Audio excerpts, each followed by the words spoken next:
It's Sports by the Book at the South Point Studio. Here's Jeff Parles and Alex White. Welcome in, Sports by the Book, South Point Studio. I'm Jeff Parles. Good morning. It's a Saturday. This is the beginning of our weekend, Alex White. Yes, it is. I am Alex White, and it is just Jeff, myself, and Sean back there. One-man show. We are getting us on the air. We commend Sean today for doing all he does while still fighting through it. Even though, Sean, you seem better today. You seem a lot better today. Sean had some oral surgery earlier in the week. And apparently had an extra wisdom tooth than any other human that we know. So you never know. Maybe Sean is the first extraterrestrial being, Alex White. He's tall enough. Our 6'6" Sean. So we have a fun show today. We'll tell you about it in the starting five, actually. We'll tell you about it there. Let's go into it. Number one, the Guardians have taken the first two against Baltimore, but the market likes the O's today. With Zach Eflin making the start for the O's today. Cantillo goes for the Guards, but minus 126 to minus 111. So the market actually, I misspoke there, has bet Cleveland here today. Baltimore 15-cent move from minus 126 to minus 111 on this one. You can't blame them, right? Cleveland has been playing very good baseball as of late. Number two, Arizona Diamondbacks and Jordan Montgomery, who has struggled this year, going against Mitch Keller and the Pirates. Both these teams still fighting for their playoff spot. Pirates minus 114 at home, total 8.5 over, minus 120 in this one. Mitch Keller 10-5 this year. We've talked about it on this show. If it weren't for Paul Skeens and Jared Jones and the years that they've had, a lot more people would be talking about Mitch Keller. Diamondbacks, all of a sudden, second wild card. That race in the NL West is tightened because number three, the Dodgers have lost the plot line a little bit here, losing yesterday 6-5 to the A's. And all of a sudden, that NL West race, Dodgers don't have a 4-game lead on Arizona and a 4.5-game lead on San Diego. Jack Flaherty makes his Dodger debut here today against Mitch Spence of the A's. Totals moved down a half run from 8.5 to 8. Dodgers minus 170. The A's actually had the second best offense in the American League in the month of July, and they continued yesterday with the 6-run outburst against LA. They've been hitting the ball, that's for sure. Number four, Blue Jays and the Yankees. Blue Jays stopped the Yankees' 5-game win streak. We've got Jose Barreros on the mound for Toronto and Carlos Rodon for New York. Total been bet up all the way to 10 in this one. Yankees are a big favorite if you want to back them here, minus 230. Trent, both these teams, but Yankees 9-1 to the over in the last 10 games. Yankees have started to hit yesterday in that matchup between Toronto and New York. Gleyber Torres benched mid-game by Aaron Boone for not hustling. Let's just put it politely there. Hit a 335-foot single because he wasn't hustling yesterday. Yankees still tied with Baltimore because the Orioles just can't get out of their own way at the moment. And then number 5 on the show today, Finnochiaro and Magliulo on the show. Lou Finnochiaro will have some thoughts on UFC Fight Night, which is just about underway there in Abu Dhabi. We'll get some thoughts on some fights that are starting a little later in the day. Also, we'll ask Lou about if he has made any season win total bets in the National Football League. We'll all hear from Lou on that in about 20 minutes from now. And Vinny Magliulo will be around 9:40 for Vinny Magliulo this morning. We really should have got the Italian gymnast that is sponsored by cheese. The Parmesan cheese? Yes, yeah. she would have fit in perfect with our show. Did you know she won a silver medal? I did. Frank doesn't know that still. She won a silver medal, Yeah. yes. I will say, hard to find many better sponsors than just Parmesan cheese sponsoring you. It's a pretty good sponsor. And very, very Italian, to say the very least. Sponsor us here at Yeah, I mean, look, if you want to put Studio. if you want to put a giant wheel of Parmesan cheese between us, I don't think either of us would say no to that. We'd be very pleased with that. That's the starting 5 here this morning on Sports by the Book. Alex, let's dive in. Let's dive into today. Let's start with a team that's burned us back-to-back days, and that's the Cardinals, who have lost the first 2 in Chicago, and it really kind of feels like the wheels might be starting to come off of St. Louis here. Still squarely in the mix in the NL wild card race, 2.5 games behind the Mets and the Padres, who entered today, tied for that final wild card spot. But the Cardinals, since that series win against Atlanta, really have been mediocre. At best, splitting this series with the Cubs, losing series to Pittsburgh and Washington. They do have a series win against Texas mixed in there post All-Star break. But today they'll throw Kyle Gibson against Jamison Tyone. Cubs, small favorite, -113. The total's been the fun mover here. Opened 8 even money to the over. Now has been bet all the way to 8.5 over -115. Might have to check the weather there in Wrigley because that did have a factor in that game yesterday. As you mentioned, Cardinals burned me 2 days in a row, so I'm not going back there again today. I mean, Gibson has been decent, but he is his contact rate has been higher as of late. He had no strikeouts in his last start and 15 walks in his last 6 games. On the flip side, Taillon coming off of his worst start, so I'm not ready to back them here. I do think he'll have a bounce back spot here, though. Allowed less than 3 runs in his last 4 home starts, so that gives me some hope there. No play for me in this one between these two.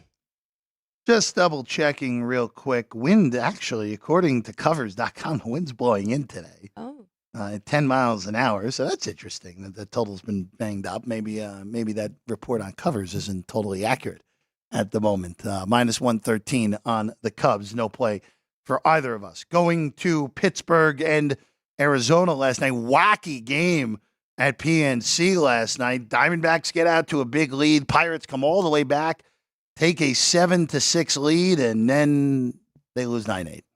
Though the Pirates, I thought, again, Ortiz, 5 runs in the first inning. Nice comeback by Pittsburgh, but not enough in the end.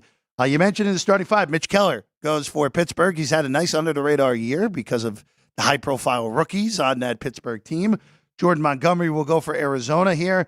-114 on the Buccos with a total of 8.5, Alex. Jeff, I was pretty shocked when I saw this number, just -114. I thought they would be a bigger favorite here at home. Each of these teams have taken one of the games. You brought up the game yesterday, 9-8. But Pirates have been hitting, right? And that has been their struggle all year. They've had the pitching. So I definitely like Pittsburgh in this spot. I already bet it at -115. Keller making his 21st start, 10-5 on the year, 3.3 ERA, 1.21 whip. And faced the Diamondbacks last Sunday, limited them to 2 earned runs on just 2 hits, 2 walks, over 7 innings pitched. So give me the Pirates today. Should only be a lean to Pittsburgh. Arizona has been spectacular out of the All-Star break. Again, the Pirates still 2.5 games behind the playoff spot. Arizona, 8-2 in their last 10. They did what they needed to do against Washington. They swept them. They already took 2 out of 3 from Pittsburgh out of the All-Star break. They won 2 out of 3 in Kansas City. So this has been after that first series in Chicago where they actually won 2 out of 3 as well. They've won every series out of the All-Star break. And if you're going pre-All-Star break, they also won that last one against Toronto. So Arizona, remember, World Series a year ago out of absolutely nowhere, kind of just getting hot at the right time. Only 4 games behind the Dodgers as well. Big factor we have not brought up, so I'm glad that you were talking about Arizona. The pitcher on the other side, Jordan Montgomery, and I know I have backed him more often than you have this season. You haven't been too fond of him. 16 starts, 7-5 with a 6.51 ERA, 1.69 whip, and against the Nationals, 4 innings pitched, 6 earned runs, 9 hits, 3 walks. So really looking at the pitchers in this one, and as long as the Pirates can get enough hits. But yeah, I mean, Arizona getting hot at the right time. Like you said, we'll see if they can keep it going today. Hoping Pirates can shut them down. -114, the play on Pittsburgh for Alex White. Going to Cincinnati next. We didn't even mention Blake Snell yesterday. Goes out and fires a no-hitter last night. 3-0 win. I know, right? Blake Snell never completed 8 innings in his career. Finishes the no-hitter. Yeah. First time pitching in the 9th inning. Yeah. Giants today underdogs with Kyle Harrison +120, -130 on Hunter Green, who has been quite sharp recently, Alex White. Total of 9 in this one. Yeah, I definitely have a pitching advantage. Kyle Harrison, not terrible. I mean, he has really been holding his opponent's batting average. It's very low in his last 3, but I still like Hunter Green in this one, 2.97 ERA, and his opponent batting average in the last 3, is very good as well. Green's ERA in July alone, 0.33. So I'm not trying to fade the Giants after their no-hitter, but just with this pitching matchup and everything, I think this is a very good value play here for the Cincinnati Reds.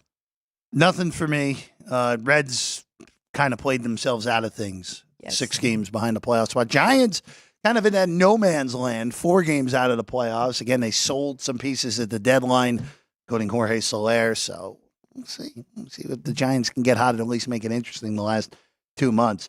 Not the greatest of pitching matchups in Atlanta today. Grant Holmes, minus 240 favorite against the Miami Marlins, and Kyle Tyler here. Braves have really just played Miami very well this year, Alex. It's amazing to see Grant Holmes starting here for the Braves. He was a closer for the Oakland A's. We saw him a lot here at the Las Vegas ballpark pitching for the Aviators. Struggled really bad, and now he's had a good year there with the Braves, and he pitched 5 innings against Milwaukee, 1 earned run, and now he gets to start this game here. I think that price is way too high, though.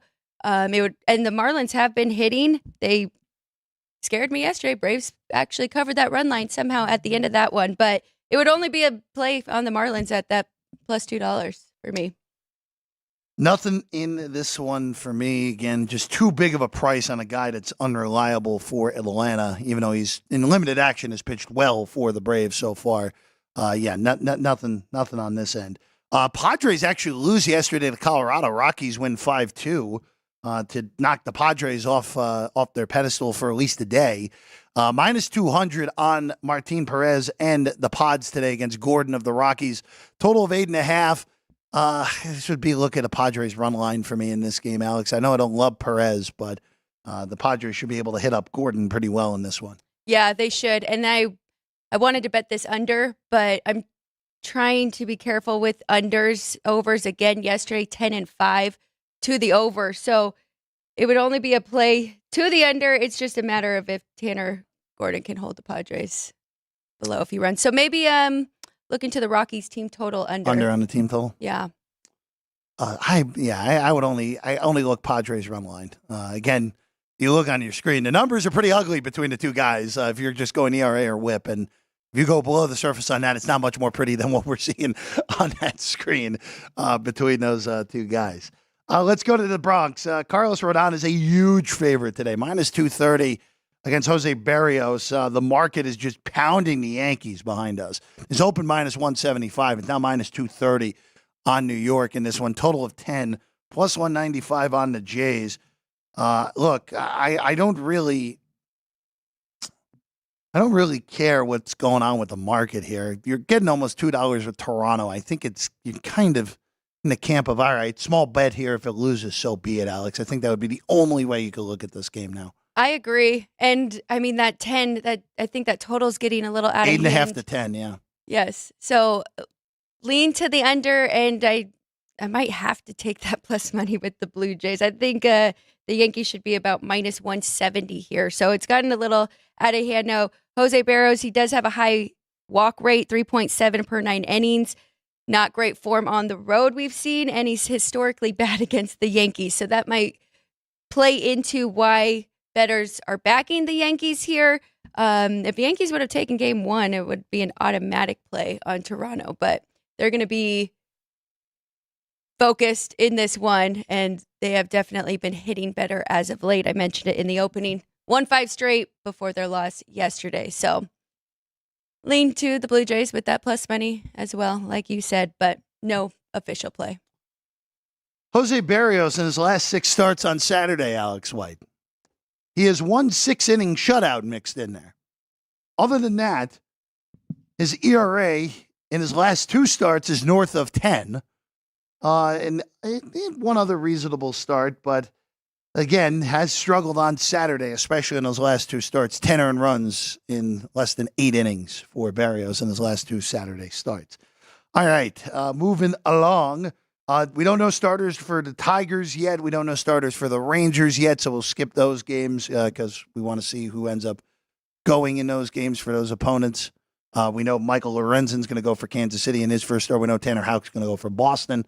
in those respective games. I will just say, lean to the Royals. I mean, Even without knowing Detroit's got. They've made me look very smart the last few days. I have been backing them. Run line 2 days ago, again yesterday as a small dog. So again, they're just playing really, really good. I think Michael Lorenzen has had a decent enough year.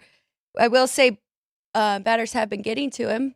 333 batting average in his last 3 starts. So that makes me a little bit nervous, but due factor ERA is 1.1. So I think we'll be okay with the Royals here in this one. And then the Red Sox-Rangers game, I think I have to go back with that over again. It's funny when 9 scares you away, it moves up from 8.5 to 9. And that was an easy winner, 11-6 yesterday. Both these teams are hitting. So lean to the over for that one and the Royals as well. Now to something a little less enjoyable. Chicago White Sox have lost 18 straight games. They are getting outscored in those 18 games, 112-39. The longest losing streak in their 100-plus year history, 110-year-plus history in their franchise. Garrett Crochet goes today, who we know is their best pitcher.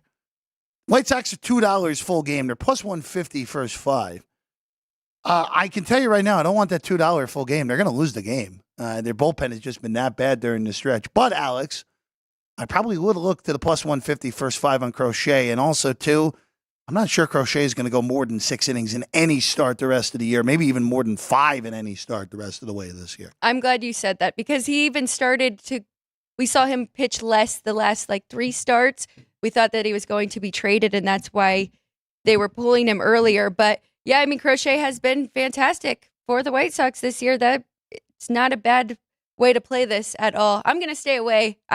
Maybe first 5 under because I do think Bailey Ober is good on the other side as well. I mean, both of them, we had the numbers up. Both of their ERAs and their whip are good this season. So, yeah, maybe first 5 under for me with these two. Let's go to Cleveland with the Orioles losing the first 2 to the Guards. Market has bet Cleveland today. Orioles were minus 126 at the open, now they're minus 111. Guards down to plus 101. Zach Eflin and Cantillo for the Cleveland Guardians. Alex, you're looking first 5, though, in this one with one of these two sides. Yes. So you do have to lay a little bit more here with the Orioles first 5. It's minus 130 here at the South Point, but I think that's a safer bet. I like this pitching matchup for Eflin over Cantillo. Due factor ERA 4.14 compared to 8.1 on the other side. But I don't want to fade the Guardians now. I mean, they're hitting well. They're playing really good. So I'm just looking for Orioles to be up after the first 5 innings. Nothing for me. I wish I had seen the better price earlier on Cleveland full game, but can't do it now with missing the best of the number. Maybe potentially an in-game spot. Let's go to Oakland real quick. Jack Flaherty makes his Dodger debut, minus 170 on LA. Mitch Spence goes for Oakland. Total 8, down from 8.5. You know what?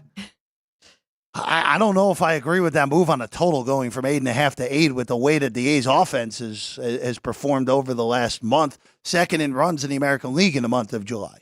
And with these young bombers at the top of the lineup, Rooker has been incredible. Highest OPS of any third baseman in baseball in the month of July. Lawrence Butler has been a revelation since coming up from AAA Vegas. Again, those are Flaherty's Dodgers starts. Is not his season debut for Flaherty, who was probably the biggest name traded at the deadline. ERA sub-3 with the Tigers. I would only look to the over, Alex. That would be the only look I'd have at 8 here with, again, the way the offense has performed in Oakland. And we know even with their struggles, the Dodgers offense is still one of the 3 best in baseball. I don't hate it at all, Jeff. I think that is the best way to go about this. I think that number's a little bit high on the Dodgers and Jack Flaherty on the road with his first start for them. But I'm not going to take the A's to win 2 in a row against the Dodgers. So the last 2 baseballs we'll hit here. The Mets take the first in Anaheim against the Angels. Peterson and Soriano. Soriano's actually been better than you would have expected looking at the numbers so far this year for the Angels. Minus 123 on New York, total 9. It would only be a lean to the over, even with the performances of Soriano this year. Peterson coming off a really brutal outing against the Braves.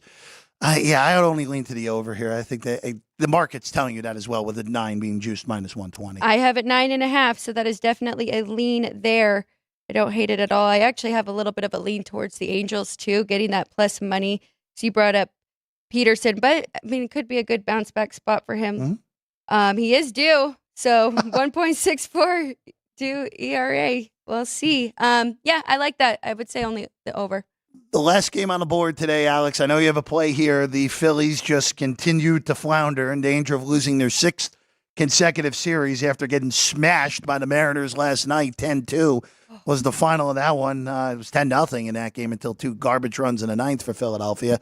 Minus 113 on the M's here with Bryce Miller going for Seattle with a total of 8.5, Alex. If I'm being completely transparent, this is the play that worries me the most because I do think the Phillies are going to figure it out here eventually, and I don't know where that spot is going to be. I like Bryce Miller a lot, though, and I think this is a cheap price for the Mariners at home with him starting against any team. On the flip side, we don't have too many numbers. I mean, he has pitched 40 innings and 2.21 ERA, so he has done well as well. But, yeah, it's more of a play on the number. I think Mariners should be at least $1.50, so I did back them here, minus 113. Yeah, this is a pure bullpen game for Philly here today, with Orion Kerkering going for the beginning of the game for the there you go. For the thing. You don't hear the name Orion very often in anything at this point.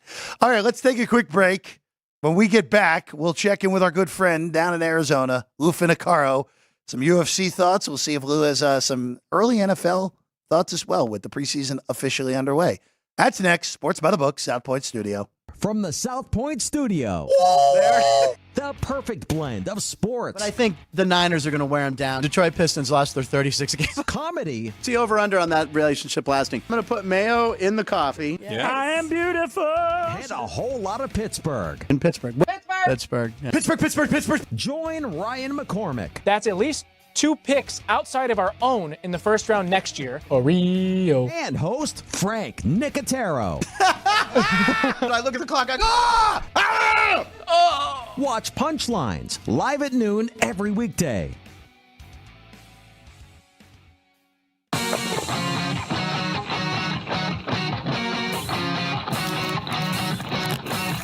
Once you've satisfied your hunger, get ready for more of the hottest casino games in Vegas.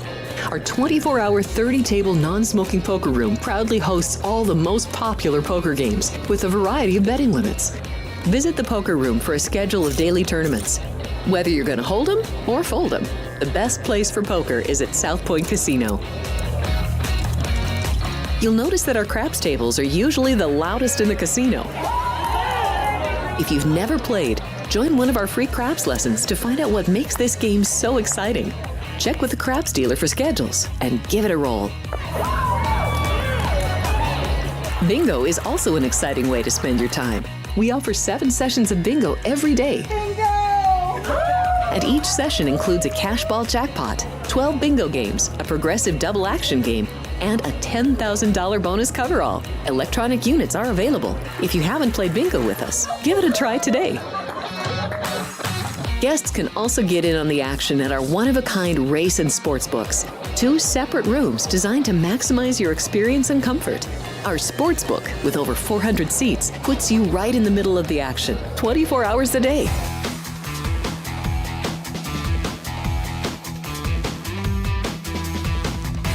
Welcome back in Sports by the Book, South Point Studio. Jeff Parles, Alex White, here as always. And now joining us,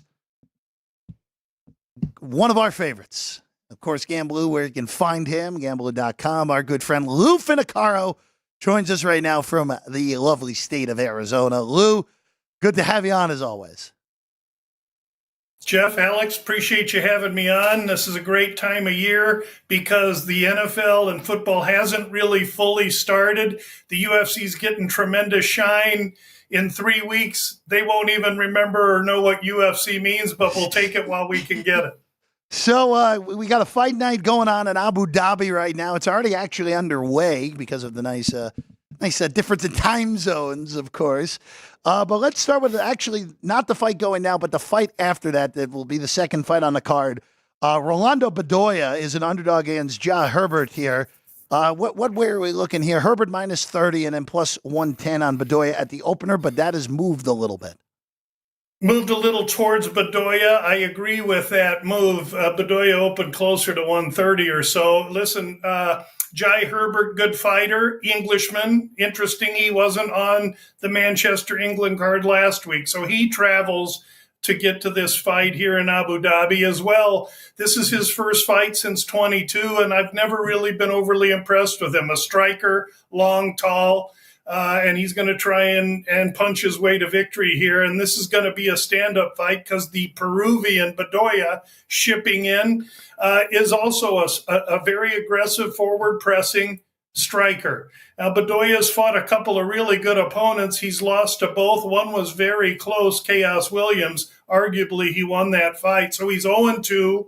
He's desperate, and he's got some power. And I think this is a good matchup for him against Herbert. And I think that even though you're looking at closer to a plus 100 or plus 105 on Bedoya, I think he's live. I like his desperation. I'm excited, Lou. I'm excited to finish this show and be able to watch these prelims right away, and even the main card because you can watch them on TV. Let's go to the next fight here. Undefeated Victoria Dudakova, but you're looking at the dog in this one, and that is Sam Hughes plus 150. Dudakova's undefeated, but she's not competed against any form of competent level UFC competition. She only got a couple UFC fights against people that are unrecognizable. The young lady, Sam Hughes, is undersized, but she's deep in UFC experience. She's fought a higher level of competition. She's wrestling based, and she's a little tiger. I look for this to be as much a bet on Hughes as it is a fade of Dudakova. Now, Dudakova is fighting in her backyard, if you will. This is Abu Dhabi's Muslim oriented area, and the Muslims here will have the backing. Dudakova, being a Russian, is more than likely Muslim, and she'll have the crowd. But I think Sam Hughes, her relenting pressure is going to be the difference here in a close, tough fight that's definitely going to decision. When you see 2.5 rounds over minus 450, you know it's going to decision. So I lean to Hughes here, and Hughes at plus 145, 150 is good. Hughes at decision plus 200 is even better. Let's go to a little later in the card. Mackenzie Dern against Loopy Godinez here. Dern about minus 120 at the open here at the South Point, Lou. Yeah, and Dern opened minus 175 around the marketplace. And so their money came in on Godinez, which I disagree with. Now, Godinez is a Mexican fighter. She's tough as she can be, really good hands, solid wrestling, little bit undersized for the division. What she gives up to Dern, in my opinion, is world-class caliber competition. Dern grew up under her father, Wellington Diaz, a Brazilian jiu-jitsu savant, and he taught this young lady everything she knows. Now, while she struggles sometimes at striking, and she's greatly improved that now, and taking down opponents, this setup against Godinez, who's equally as aggressive, I think the clinch will be easy to initiate. Dern will be able to use her size to press Godinez against the fence, and once this fight goes to the ground, Godinez will drown in Dern's BJJ. I really like Mackenzie Dern in this fight.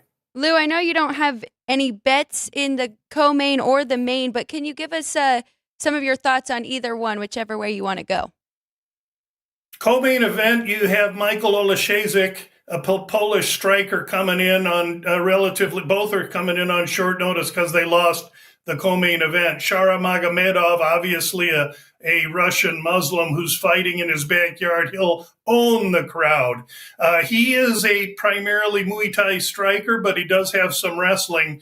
And he's going to try and strike with Michael O, and he's going to find out in probably a half a round that that's a really bad idea. Michael O, all he has is power boxing, and Michael O's going to ring him up. then Chara's going to have to try and grab it at that point in time. We'll see what happens in this fight. I really like Michael O here until it goes to the ground. Then Michael O is out the door.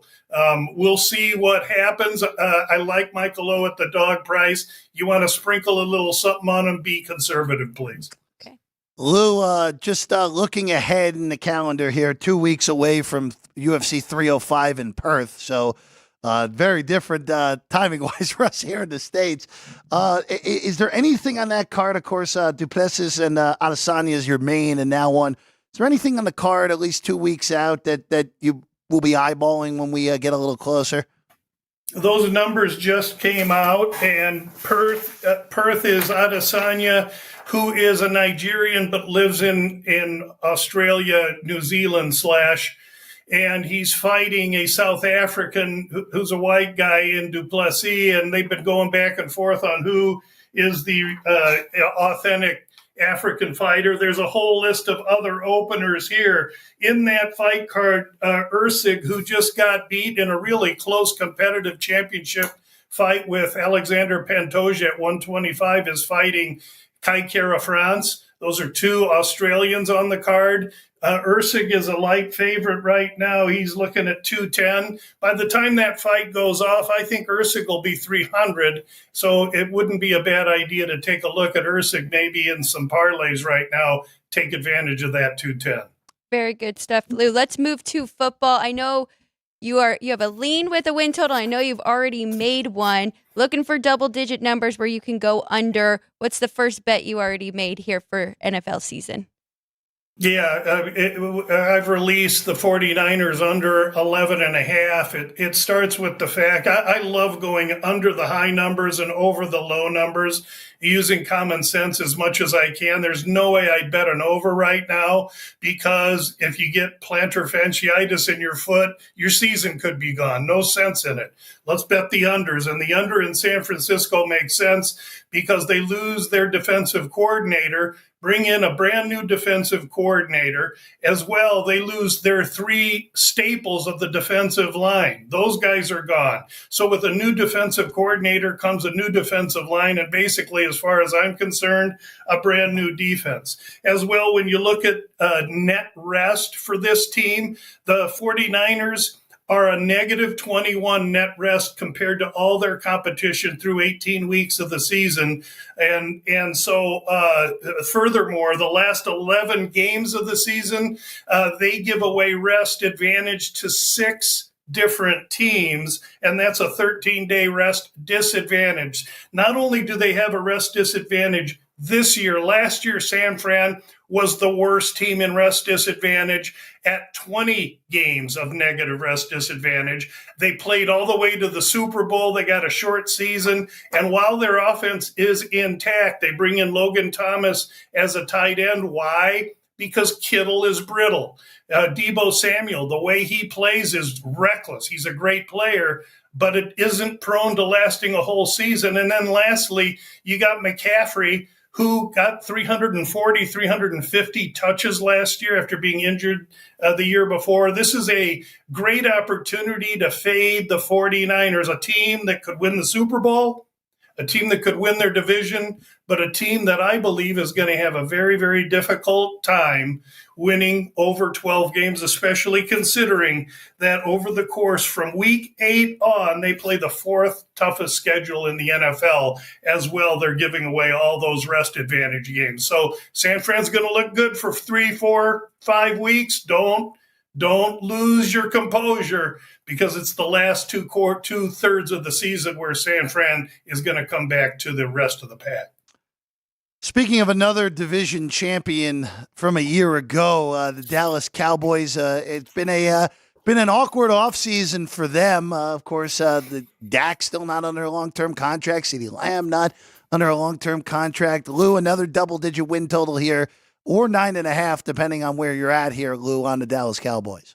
Yeah, look for the 10.5 and get that. Again, another defensive coordinator change. And under Quinn, they were awesome, but he's gone. In comes Zimmer, a guy I like just as much, but it's a new coordinator and a new defense. As well, last year, the Dallas Cowboy defense was 10th in budget to the defense, meaning 10th in dollars spent to the defense. This year, 27th. Okay, so you're going to have some serious issues in Dallas on the defensive side of the ball. On the offensive side of the ball, as you already mentioned, Jeff, they're squabbling over money.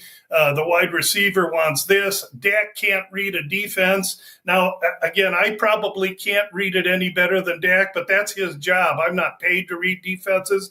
I don't believe in Dak, and I really don't believe in the Cowboys, and I think McCarthy in a lame duck situation is kind of a sitting duck, and I think it's going to be easy fodder fading the Cowboys this year. He's Lou Finnochiaro. You can get him on the tweets at Gamblu.com. You'll see him throughout this month here on this show. You'll also see him through the NFL regular season as well on this program. Lou, pleasure as always. Thanks for hanging with us this morning. Good luck, everybody. Alex, Jeff, thanks so much for having me on. Thank you, Lou. Always great to chat with Lou Finnochiaro, as always. All right, we'll take a quick break. When we get back, we'll have some more to discuss with Vinny Magliulo when he comes on set. When we get back, Sports by the Book, South Point Studio. We have 11 amazing restaurants featuring a wide variety for every price range and appetite. South Point's Garden Buffet has something for everyone at unbeatable prices. Or, if hunger strikes in the middle of the night, join us at Coronado Cafe. The American menu offers breakfast, lunch, or dinner 24 hours a day, plus a Chinese kitchen for authentic Chinese dishes from 11 a.m. to 11 p.m. From steak and eggs to wonton soup, it's fast and friendly service 24/7. When you need a quick pick-me-up, you can find it at our state-of-the-art Starbucks just inside the main South Point entrance. Order ahead with the Starbucks app for easy mobile order pickups. Or enjoy your favorites in the relaxing dining area anytime, day or night. If you love Mexican food, Baja Miguel's has all of your south-of-the-border favorites. There are dozens of classics to choose from, like fajitas, ceviche, chimichangas, tacos, and more. And for spirit lovers, Baja's colorful non-smoking tequila bar is right outside.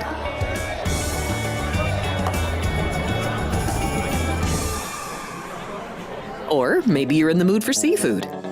Big Sur Oyster Bar has fresh seafood prepared right before your eyes. Savor freshly shucked oysters, crab legs jambalaya, shrimp and lobster. Beers on tap and a selection of fine wines are perfect to pair with your seafood favorite. Whether lunch or dinner, you'll love this fun atmosphere, located just off the casino floor. Ready to shake things up? Step back in time and treat yourself to one of the oldest restaurant chains in the country. Steak and Shake, famous for original mouth-watering steak burgers and hand-dipped milkshakes in a variety of flavors. For some old-fashioned fun, try Steak and Shake. If you're celebrating a special occasion or just love fine dining, you're in the right place. Come experience the crown jewel of South Point restaurants, Michael's Gourmet Room. Welcome. With over 600 different types of wines and magnificent dishes prepared tableside, you'll revel in the rich classic Vegas decor and the best black tie service in the world. This intimate gourmet room has earned accolades galore. Come to Michael's Gourmet Room for an unforgettable dining experience. Another famous restaurant is the Silverado Steakhouse, where you'll find the charm and service that discerning patrons require. From top quality steaks and chops to fresh seafood and desserts, you'll love the award-winning wine list and menu at Silverado Steakhouse. Steak lovers have even more options with primarily prime rib. Catering to hearty appetites, the menu features a variety of flavorful prime rib cuts, dry-aged to ensure tenderness, and then seasoned and slowly roasted. Although prime rib is our specialty, it's not the only thing on the menu. There's something for everyone. And if you're craving a taste of Italy, come experience delicious Italian cuisine and the attentive service at Don Vito's. Our culinary team starts with the freshest ingredients and transforms them into traditional favorites. And don't forget Italian desserts. Don Vito's. Savor the taste of Italy. Finally, if sushi is more your style, Join us at the popular Zenshin Asian restaurant and sushi bar, where we're serving up the freshest sashimi, nigiri, and sushi rolls. And beyond the sushi, an exciting contemporary Asian cuisine menu, plus a variety of specialty drinks, Japanese and domestic beer, wine, and sake. Balance your hunger with Zenshin.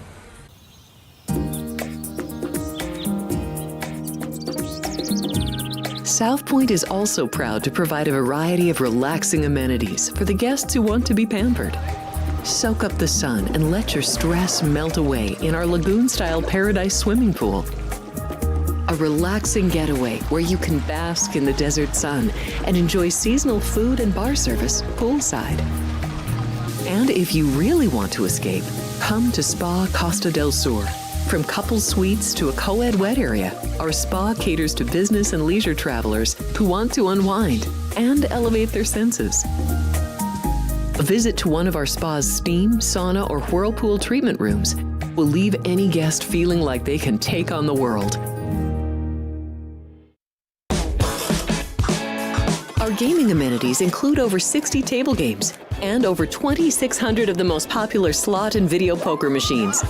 We have penny slots, including the popular Buffalo games, and real machines like Wheel of Fortune, Triple Sevens, and Megabucks. If you prefer video poker, try Deuces Wild, Double Double Bonus, or a variety of multi-denomination games. Or try your hand at one of the most popular casino table games in the world, Blackjack. Don't let the game intimidate you. Blackjack, also known as 21, is both easy and fun.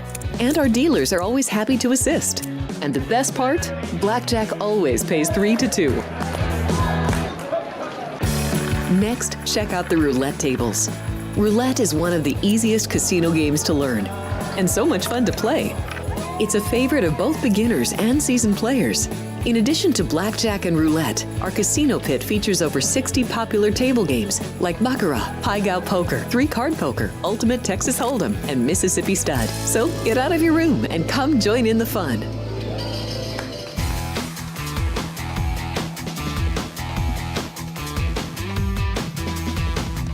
Welcome back in Sports by the Book. Jeff Parles, Alex White here as always. Big shout to Lou Finnochiaro as always for joining us on this Saturday.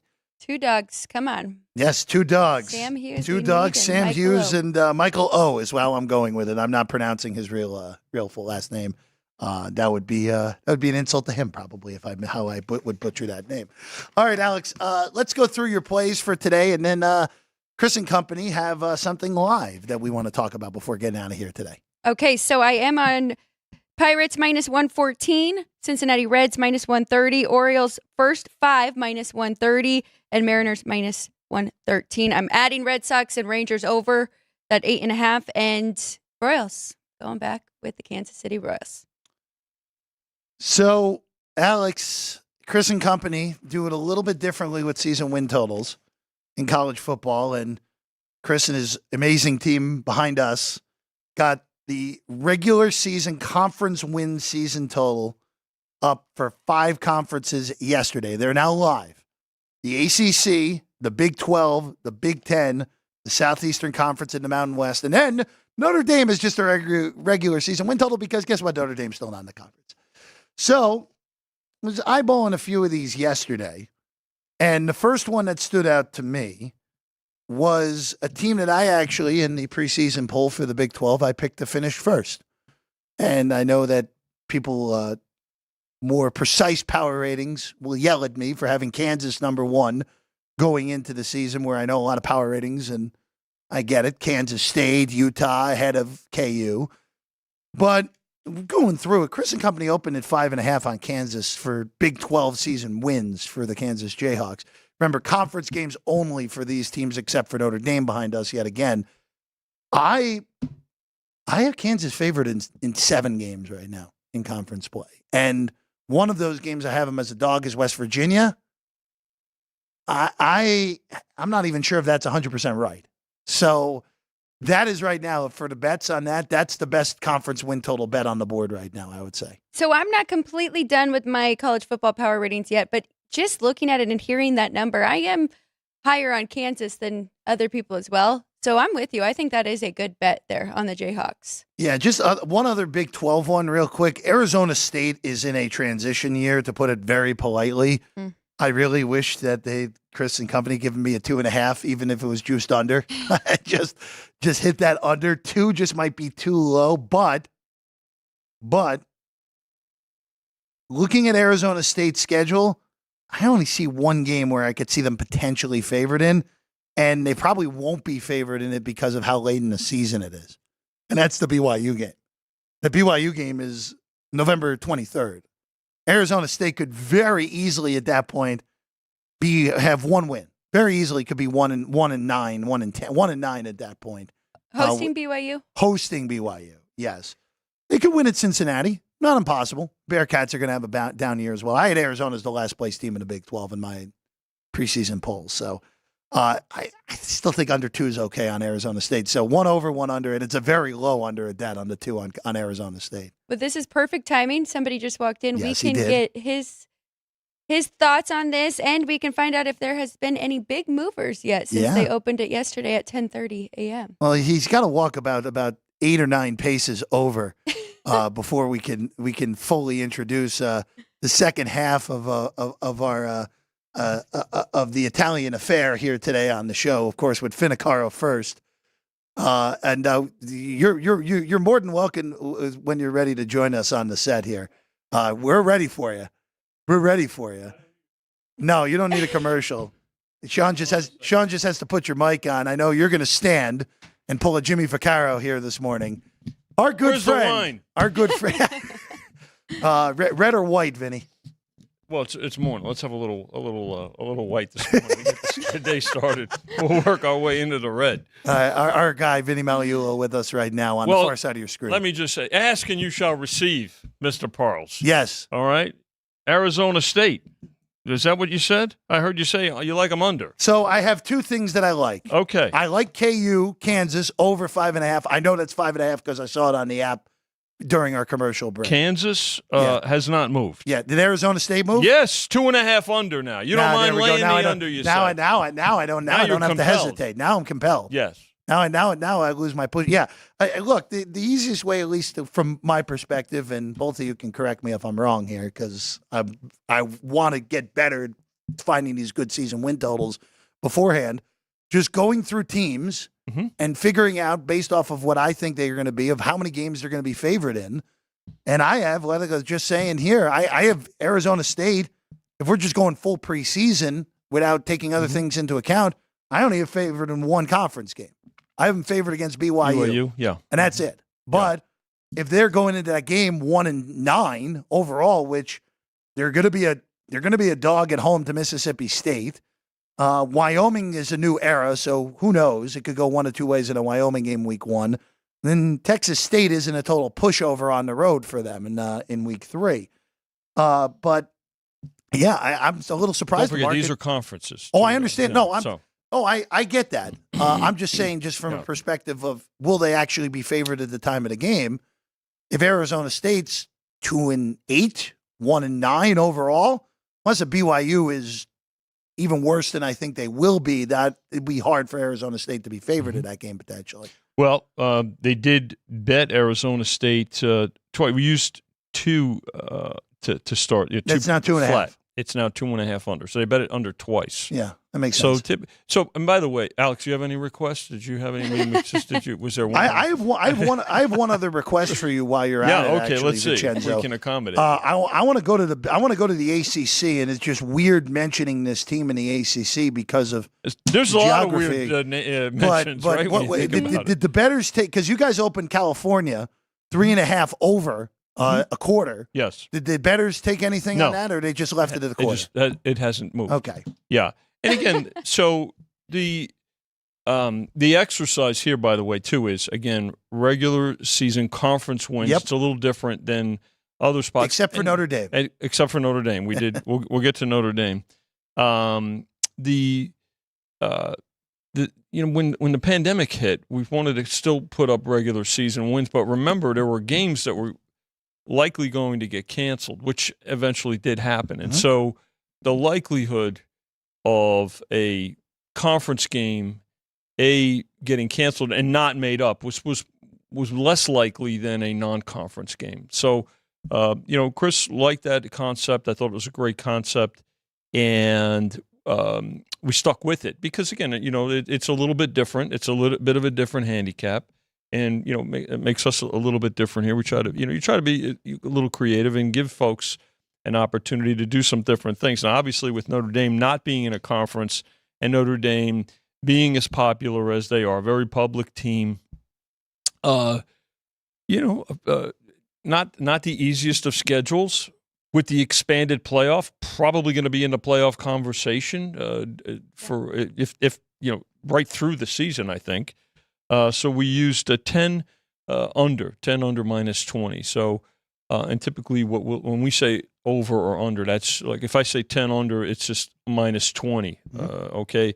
Now if it was more than that, so for instance, some of these that have moved, SMU 5.5. It was pick 5.5 flat, which is minus a dime both sides. Again, a little terminology. They went to 5.5 under a quarter. So just a little, for explanation purposes for some of the folks out there. I actually needed that refresher, Vinny, because I have been saying juiced a lot and stuff. So yeah, well, you could say no. It's the same thing. It's still right. It's still right. I like having both, and I love this because, as Jeff was mentioning, going through the non-con games, those are some of the toughest to really try and figure out and try to see where teams are going to be if they are in the rebuild, and so that kind of takes that guessing part out. Yeah, hone in on one conference and see if you can find some value looking at a few teams in each conference. There was one, I want to see if you folks are surprised. If you go to the Big Ten, we used Ohio State at 8 flat. Okay, so minus a dime both. They bet it under. And it's under 8, under a quarter. Well, now again, for this exercise too, in the Big Ten, there must be a minimum of conference games played. So 9 in the. Everyone's got to play all their games on the schedule. So minimum of 9 there, and pay attention to the stipulations too. Obviously, I guess with Ohio State, the rationale that I guess would make sense, they have to go to Odson, and play Oregon. Mm-hmm. They have to go to Happy Valley and play Penn State. Yep. That's arguably 2 of the hardest road games that anyone has in the Big Ten. Yeah. And then, of course, again, we all think Michigan will be down, as we saw with our Games of the Year line that was populated here. Mm-hmm. It's still a team they haven't beaten in 4 years. Right. So that game is at home. And it is at the Shoe. Yeah. So, I mean, Ohio State will more than likely be double digits in that game, unless if Michigan is a lot better than we think. But look, I can see the rationale. Now, I think Ohio State will go to Penn State and beat Penn State, and I think they'll beat Michigan, and I think that 8 will push, Vinny. I think that's probably what's going to end up happening. We did use 8 under for Oregon. That did not move, but 7.5 for Penn State. 7.5 under. They did bet that under. It's now under 35. As far as Michigan that you mentioned, 7 flat. They haven't moved it. That feels right on Michigan. So, but those 4 teams in the Big Ten, here's one. Again, a little curious maybe for some folks. Illinois, 2.5 flat on the opener to now over minus a quarter. So, I think and again these are plays, limit plays too, and these are professionals. Remember when we had the exercise with the games of the year, right. You're going to obviously have respected opinions that you put, and Chris does a good job. He puts out when it's when they're going to be available and what the limits are and things like that too. So. We had Paul Stone in for the games of the year, and some other folks that really like to specialize in the regular season wins come in yesterday. I have one more Big Ten for you. Okay, go back to my home state here. Okay, what is Scarlet? Did they do anything on a Scarlet Knights? We weren't going to let you sneak up on us with the Scarlet Knights, who, especially at home, are very difficult out. 4 flat, so no movement. No movement? No movement. You like it over? I do. Okay. Their schedule is shockingly easy in conference play. Now, you have to at least be half decent to win some of those games. You but, have 6 minutes, and once the show's no, I mean, look, I just, in I fact, you can break out your mobile right now. And, well, I would have to go through. You shut my mobile account off, Vinny. But yours is shut off. Yeah, we did that. We did that to make sure. We did that so there was no conflict. There. That's right. A little different now, but that's right. But, you're an employee now. But right. I will say, Vinny, just real quick on Rutgers because I here's Rutgers conference schedule. If you want to have fun with this, real quick. They play Washington at home. It is not to say if Huskies have one returning starter from last year's team that made the national championship and a new coach. And a new coach. Yep. Right. A lot of transition there. They go to Nebraska. I guess the Huskers would be favored in that game, but that's a flip game. Wisconsin at home. UCLA at home. At USC, I know USC will be favored in that game. That's a game where Rutgers clearly going to be a nice-sized dog in. Minnesota, at Maryland, Illinois, and Michigan State. I think I mentioned 1.5 good teams in that stretch. It all depends on what you think of Wisconsin. Well, I think Wisconsin's kind of the wild card, right? Yeah, 5 for Wisconsin, by the way. Shaded to the. You don't have to deal with. You don't have to deal with that Alabama game, thankfully. No. For Wisconsin. So, in terms of the in terms of your season win totals, season win. So that's that's what makes the handicap a little bit more unique, right? So, the ACC had a. I'm sorry, Alex, were you going to? Nope. Let's have you finish this, and then I'm going to change topics. On you, so we'll finish. Boston College from 2 to 2.5. Okay. Bill O'Brien now the head coach there. So, yeah, they bet. 2.5 under. Now they bet that over twice. Florida State, 6.5 flat on the opener to 6.5 under a quarter. Miami, we were looking at Miami and we were going back and forth. We used 5 flat. They're now 5.5 under. So they bet Miami over. Felica might have snuck in. Hey, that seems, Vinny, that seems to be a team I've seen mentioned a lot over the last few days as people are starting to really turn their heads to college football. Talent is undeniable there. Get Cam Ward over from Washington State, the running back from Oregon State, whose name is escaping me right now, transfers over as well. He was a great year with the Beavers a year ago, but it's still Mario Cristobal. That's my whole reservation with the Miami Hurricanes. Yeah, that's there are certain constants, right, that you pay attention to. A couple of others at Pitt, 3.5 flat. They bet it under to 3.5 under a quarter. Okay. Stanford, 1.5 over we used. They bet that over. So they laid that 2 now? They laid to 135 to the over. And then Syracuse, 3 over we used. They're now 3.5 under. Have people hit you guys on the Syracuse ACC championship? Because that was 100 to 1 when you guys opened it. Not a whole. No, not really. A whole lot. That's not a lot out no, there. I'm not saying they're going to win it. I just thought that was a reasonable price. No, that was but these are out there, and again, it's a good exercise, and we did it the same way. Chris made his numbers. I did mine, and we compared notes. Alex, we know you're still working on your power rating, so get ready for week 2, Alex. Week 1 is up, so week 2 we'll get you. I just want to talk to you about Bet Bash coming up next week because it's the last time we'll get to talk with you before. And you will be on a panel, right? Yes, I will be on a panel with Rich Baccelleri and Nick Bogdanovich, both of whom are getting inducted this year into the Sports Gambling Hall of Fame. Happy to say. And we'll be on a panel on Thursday morning from like 11 to noon.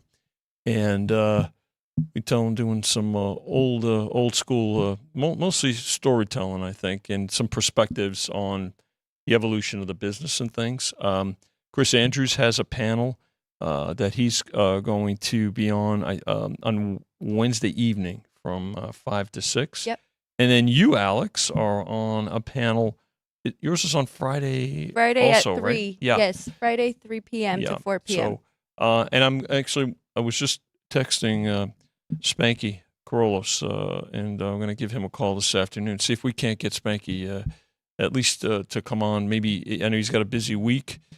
If he can't, come into the studio, see if we can get him on from downtown. So looking forward to Professional it. sports better. He's been in the. Oh yeah, he actually put this Sports Gambling Hall of Fame together, and so it's a good exercise. Again, I think it surprises a lot of people too, as we've discussed, that you can actually have a good rapport with folks on the other side of the counter who are professional, and it's worked out real well. So we're looking forward to it. It's going to be a good event. Very excited. Yeah.